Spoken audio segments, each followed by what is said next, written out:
السلام علیکم ناظرین، آپ کو اپنے چینل میں خوش آمدید کہتے ہیں۔ اے عشق جنون کے آنے والی قسط کی بات کرتے ہیں، جس میں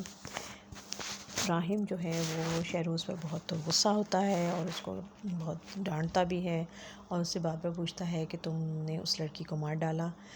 اور یہ بلڈی مرڈر ہے اور تم ایسا نہیں کر سکتے، اور مجھے بتاؤ کہ کیا کیا ہے تم نے۔ اور پھر اپنی ماں کو بھی بتاتا ہے کہ یہ بہت بڑا گناہ کرنے جا رہا ہے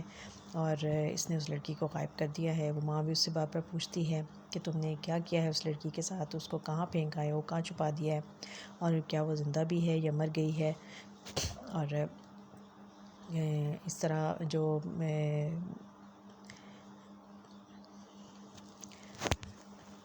سب بہت پریشان ہیں، اور ماہرین کی ساتھ منگنی کی تقریب کے دوران ہی یہ سارا واقعہ پیش آیا۔ اور ایمن کا منگیتر بھی اس کے گھر آتا ہے اور اس کے ماں باپ سے آ کے کہتا ہے کہ صبح کے 4 بجنے والے ہیں، بیٹی آپ کے گھر نہیں آئی ہے اور آپ لوگ اتنے سکون سے بیٹھے ہوئے ہیں۔ اور ادھر راحم جو ہے وہ بہت پریشان ہے، اور وہ ماں کو بھی جب ساری صورتحال پتہ چلتی ہے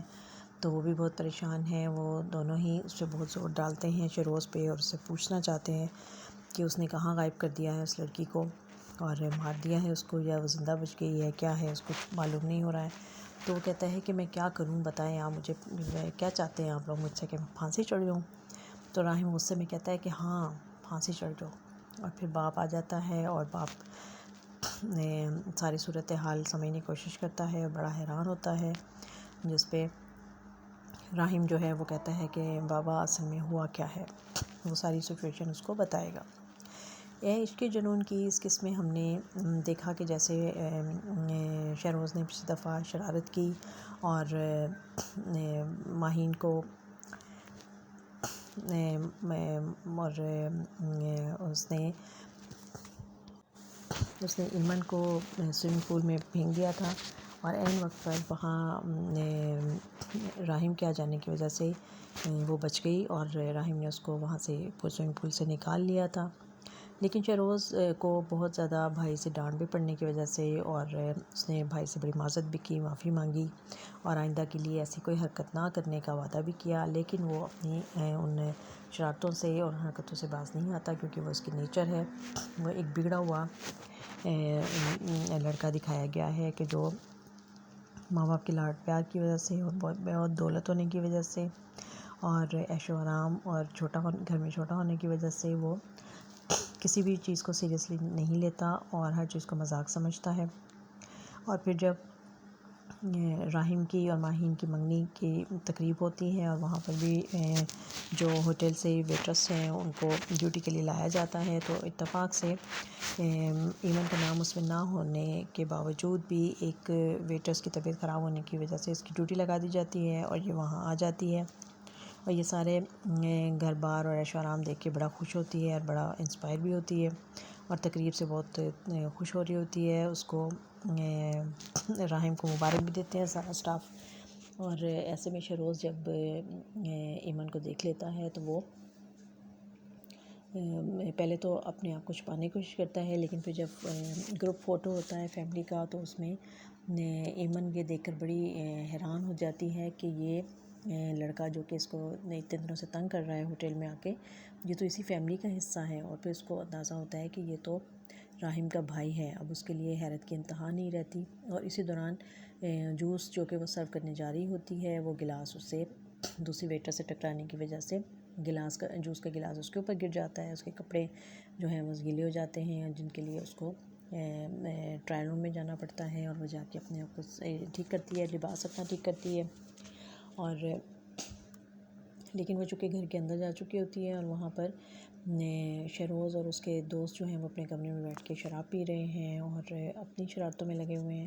وہ کھڑکی میں سے جب اس کا دوست دیکھ لیتا ہے کہ یہ تو وہی لڑکی ہے ایمن، اور جو تو تمہارے گھر کے اندر آئی ہوئی ہے، تو ایسے موقع پہ شہروز جو ہے وہ اپنے آپ کو روک نہیں پاتا، اور وہ جا کے اس کو پہلے تو اس کو تنگ کرتا ہے اور اس کو کہتا ہے کہ تم نے اگر میرا پیچھا ہی کرنا تھا تو اور یہاں میرے گھر تک آ گئی ہو تو پیچھا کرتے ہوئے، اور تم وہاں کیوں اتنا تم نے شور مچایا وہاں، اور پھر اس کو زبردستی اس کا منہ بند کر کے اس کو نیچے بیسمنٹ میں روم میں لے آتا ہے، اور وہ اپنے آپ کو بچانے کی کوشش کرتی ہے، اور یہ چیز اٹھا کے اس پر پھینکتی ہے، اور یہ اس کو زبردستی جب کھینچ کے پیچھے پھینکتا ہے تو وہ نیچے فرش پہ گر جاتی ہے، اور اس کے سر پہ چوٹ آ جاتی ہے، اس میں خون نکلنے لگتا ہے اور بے ہوش ہو جاتی ہے۔ اسی اثناء میں راحم اس کو ڈھونڈتا ہوا وہاں پہنچ جاتا ہے، اور وہ جب دیکھتا ہے یہ ساری سچویشن تو وہ پریشان اور غصے میں آ جاتا ہے، اور اس کے دوست بھی وہاں پہنچ جاتے ہیں شیروز کے، اور وہ ان سے پوچھتا ہے کہ سب کچھ کیا ہوا ہے، پھر وہ اس کی مدد کرنا چاہتا ہے تاکہ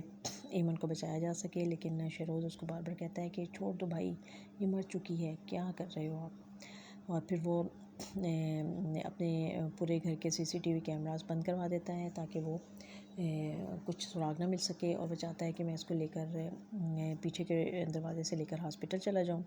اور پھر وہ اس ساری سچویشن سے آگاہ کرنے کے لیے ماں کو لینے جاتا ہے، لیکن اس دوران واپس آنے پر پتہ چلتا ہے کہ نہ تو شیروز اور اس کے دوست وہاں پر ہیں، اور نہ ہی وہ لڑکی فرش پر گری ہوئی ہے،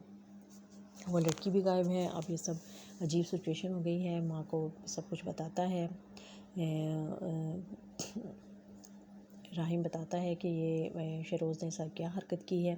اور یہ بہت بڑا گناہ اپنے سر لینے جا رہا ہے، اور میں تو چاہتا تھا کہ اس لڑکی کو ہاسپٹل لے جاؤں، لیکن یہ اس کو کہیں پھینک آئے گا اور وہ مر جائے گی، اور یہ سب کچھ گناہ اس کے سر آئے گا۔ اب ماں بھی بہت پریشان ہے، اور وہ ان کو سمجھ نہیں آ رہی ہے کہ وہ کیا کریں، اور پھر وہ اب آنے والی قسط میں ہم دیکھیں گے کہ کیا سچویشن بنے گی، اور کیا ایمن زندہ بچ پائے گی یا نہیں، یا شیروز جو ہے وہ اور اس کے دوست مل کر اس کو مار ڈالیں گے تاکہ وہ نشان مٹا سکیں اور اس کو کہیں دور پھینک آئیں گے۔ بہت ہی دلچسپ اور تھرل سے بھرپور یہ کہانی جو ہے وہ آگے بڑھ رہی ہے، اور کافی مختلف موڑ پر یہ ڈرامہ آ گیا ہے، اور اچھے انداز میں سب اداکاروں نے بڑی خوبصورت اداکاری کا مظاہرہ کیا ہے، خاص طور پر ایمن اور راحم نے دونوں بہت اچھے انداز میں اس ڈرامے کو لے کر چل رہے ہیں، اور دیکھتے رہیے یہ خوبصورت ڈرامہ اے عشق جنوں۔